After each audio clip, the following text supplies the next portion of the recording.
Hey, we are chilling here at the lovely EA campus. I am here with Jonathan Knight, who is the executive producer on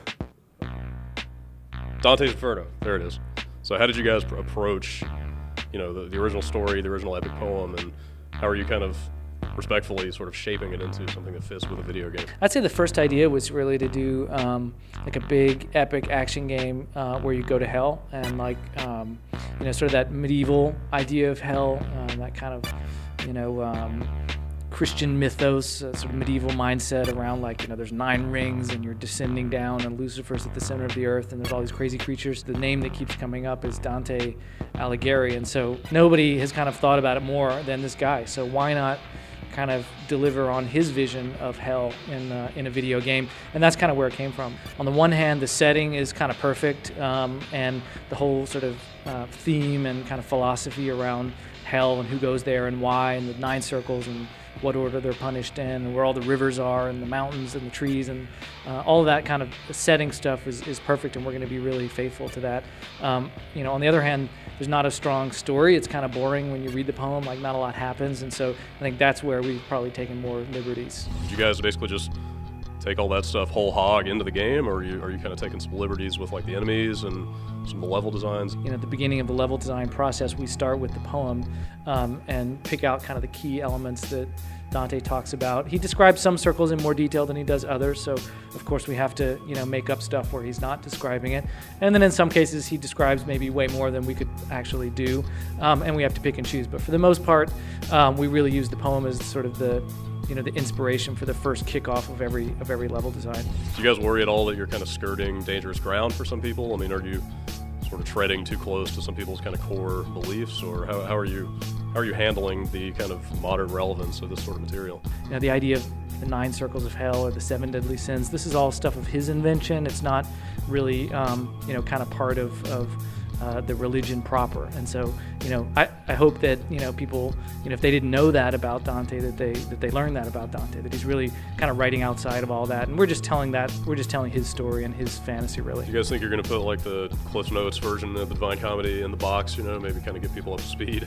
Well, we're talking about that. I mean, obviously if you don't know the book, if you don't know the poem, that's not going to be an impediment. To the contrary, if you've never read or even heard of the Divine Comedy, this is going to be a great way to kind of get a primer on it. And we've already had a lot of people say, whoa, once we've seen what you're doing with the game, we actually want to go read it now. I warn you, it's 14,000 lines, so set aside a good chunk of time. Can you give us some background on some of the kind of, I don't want to say bigger talents, but maybe the more well-known talents that are working on the game?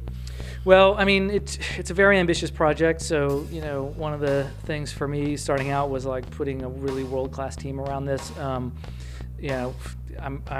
working on the script in conjunction with a writer. We're not talking about who it is yet, but he was nominated for an Academy Award for an original screenplay. That's just kind of the caliber of people. We're working with Wayne Barlow, who people may know as he's the creature designer that Guillermo del Toro tapped for the Hellboy movies, and he's worked on Harry Potter, and he's been kind of a seminal force on the concept art and the visual design for us. So there's a lot of talent. We've pulled in some amazing game designers who've worked on really big titles, and then obviously the game's being developed here at the Redwood Shore studio, where we've done Dead Space and Godfather, and a lot of the people working on those projects are working on Dante's Inferno. So it's one of the best teams that I think's ever been put together, and we're going to tackle this beast and do it justice. Can you talk a little bit about just sort of the gameplay inspirations and how you plan to kind of take that sort of model in your own direction? I hesitate to say Japanese, but definitely more of that kind of fighting style, with fast moves and 60 hertz and lots of combos and stuff that's, but making it accessible. And I think we want it to be appealing broadly. We don't want it to require too much memorization, and so we're trying to ride that line between a pretty deep combat system that for really hardcore fighting game people, that they actually can get really good at it and find all the ins and outs, and but at the same time, for a more casual gamer, they can pick it up and play through it and feel challenging. Where are you guys at in development with it right now? And can you give us just kind of a ballpark sort of estimate when we can expect to see it? We're at least a year out. This is not a title that we're trying to get done for Christmas, which I think is really the main point here. We don't know when it's going to be done, and we don't have a ship date announced. But we're sort of feeling like it's at least a year out. We'll be releasing more information as time goes on over the course of this year. We definitely plan to talk about the game a lot this year, and stay tuned.